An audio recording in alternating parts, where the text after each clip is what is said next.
Primeiro ele apresenta Revolução Russa de 1917.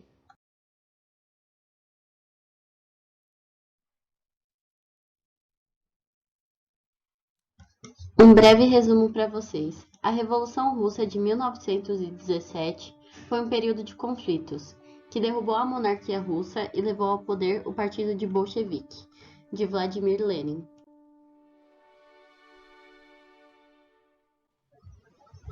A Revolução Russa de 1917 foi a concretização de uma série de revoltas pelas quais o país passava desde 1905, que na verdade as pessoas relatavam que era o pré-treino para a Revolução Russa de 1917 e que tiveram várias consequências, como o fim do czarismo, a monarquia na época e a tomada de poder pelos socialistas.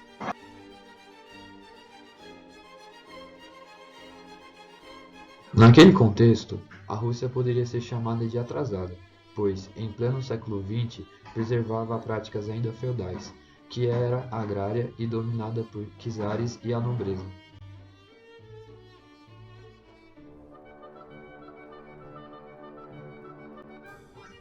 Na realidade, os feudais eram dominados pelos clérigos, que na época era a Igreja Ortodoxa, e a nobreza e os czares eram os imperadores da época.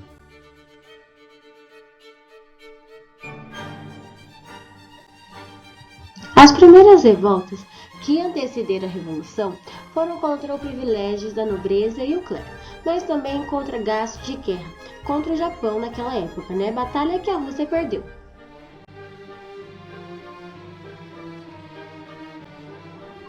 A população se revoltou contra essas camadas sociais que tinham privilégios sociais enquanto passavam fome.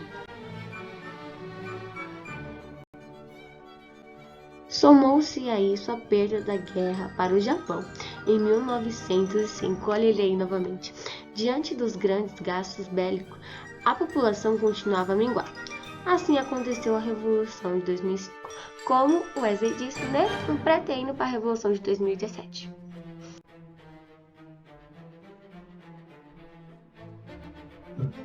A população revoltosa estava organizada no Partido Operário Social Democrata, que, por sua vez, era dividido entre mencheviques e bolcheviques, minoria e maioria, respectivamente. Agora vamos falar um pouquinho sobre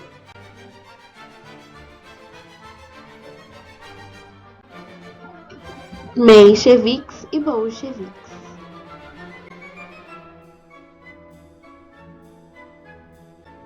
Mencheviques eram os minoritários, achavam que primeiramente seria necessário que o capitalismo russo se desenvolvesse para depois lutarem pelo socialismo.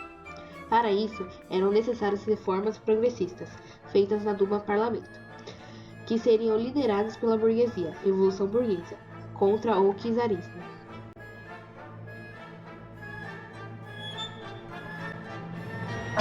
Bolcheviques eram majoritários. Defendiam que a Revolução Socialista ocorresse de forma imediata, com a instalação da ditadura do proletariado e a aliança entre operários e camponeses. Seu líder era Lenin e tinha o apoio dos sovietes, conselhos de trabalhadores e soldados que, a partir da Revolução de 1905, obteve poderes executivos e legislativos, com representantes advindo de quartéis e fábricas. Enfim, esse destaque veio com o Congresso do Partido Social Democrata, a POSDR, em 1903, que dividiu ambos em lados diferentes de acordo com o que pensavam sobre o desenvolvimento da Rússia.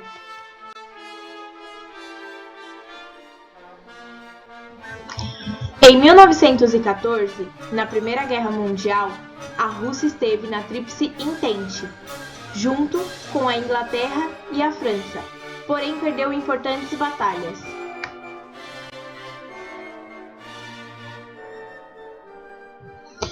Gente, mais uma vez a Rússia se envolveu em uma guerra e perdeu, não é mesmo?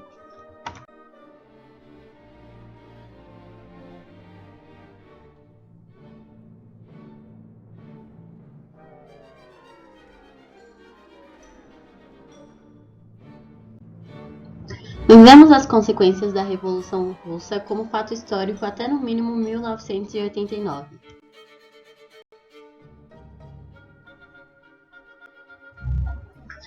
Com a queda do Muro de Berlim, já que a União das Repúblicas Socialistas Soviéticas, URSS, formada depois da Revolução, existiu até a década de 1990.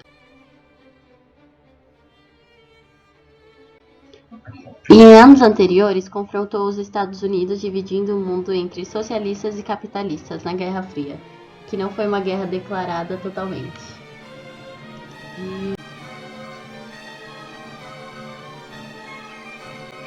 Em fevereiro de 1917, que na realidade no nosso calendário era em março, porque o calendário deles era o juliano e o nosso é gregoriano.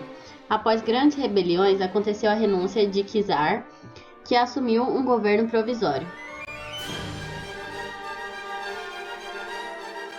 Então, resumindo, Guizar abdicou do seu poder, né, gente?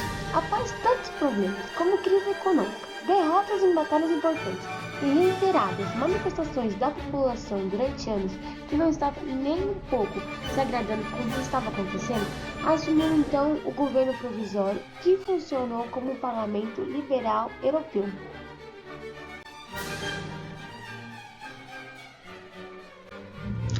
À frente deste governo estava Alexander Kerensky, que era socialista, porém reformista, menchevique como deles. Esse período é chamado de República da Duma, Revolução de Fevereiro, Revolução Branca ou ainda Revolução Menchevique.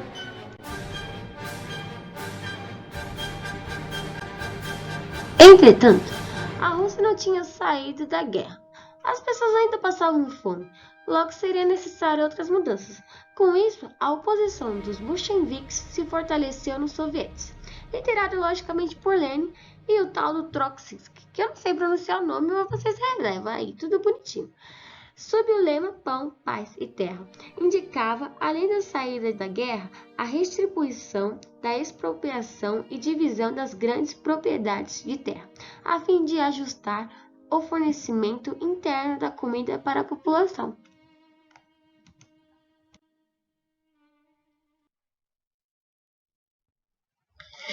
Em 7 de novembro de 1917, ou 25 de outubro do calendário juliano, que a Rússia ainda usava, os bolcheviques tomaram o Palácio de Inverno, bombardeando e depois todos os outros prédios públicos russos, que passaram a ser chamados de Conselhos de Comissários do Povo.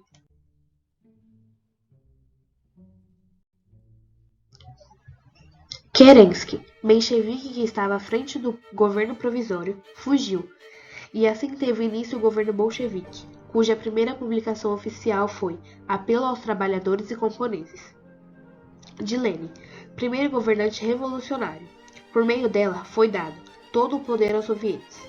Uma das primeiras medidas foi também retirar o país da Primeira Guerra Mundial.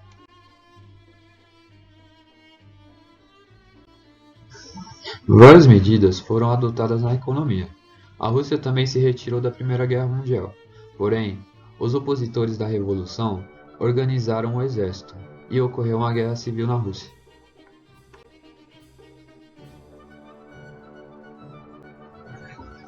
Claro que tantas mudanças assim não agradaram a todos. Dessa forma, houve a oposição ao governo de Lenin, formada por antigas forças czaristas e mencheviques, que se uniram também aos países que não aceitaram a saída da Rússia da guerra.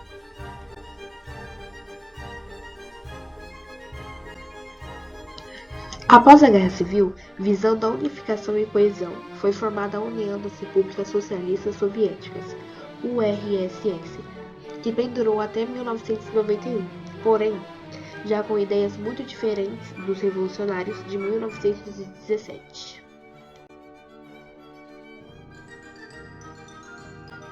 Resumindo, gente, a Revolução Russa só foi acabar mesmo em 1928, quando Stalin chegou ao poder e passou a ampliar a União Soviética, anexando mais e mais territórios.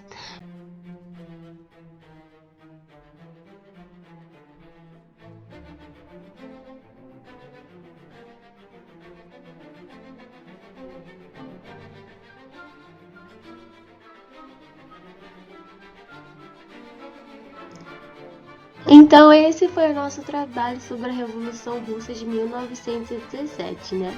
Eu espero muito que vocês tenham gostado e principalmente entendido tudo isso. Obrigado pela atenção.